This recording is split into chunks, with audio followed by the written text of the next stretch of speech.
What do you feel Africa Oil Week offers private sector players in the African upstream? Yeah, thank you for the question, Amy. I think it's a fantastic platform for us to engage in dialogue.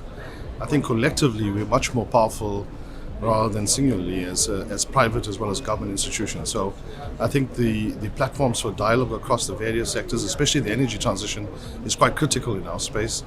And only by dialogue would we tend to understand what's each of the perspectives of the stakeholders.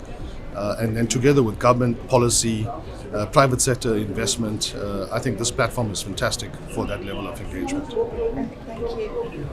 What role can Africa play in regional and international energy supply? Africa is richly endowed with resources, and Africa never had the chance to actually monetize those resources and really get through the energy transition. Actually, Africa have no transition because we are moving from almost a zero base, a huge amount of energy poverty, and we have the ability now to monetize those resources for Africa's needs. At the same time, also supplying some of the European market needs, especially now when you see the Ukraine-Russian war.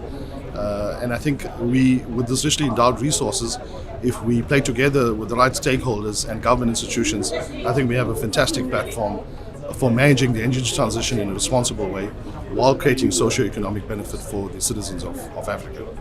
Perfect, thank you. What's the future outlook for the global oil and gas upstream? I think it's quite challenging. The whole move from fossil fuels to renewables. For African organizations and for governments, I think we have to do that transition responsibly. And that's quite a challenge for making sure that we come out of energy poverty while creating a social economic impact that helps grow Africa. While the pressures of the international community is forcing us to decarbonize. And from a Sasol perspective, that's exactly how we're managing the transition, where we will shift from coal to gas and then eventually into renewables. But that will take time. It also requires the right technology inflection points for us to move in that direction.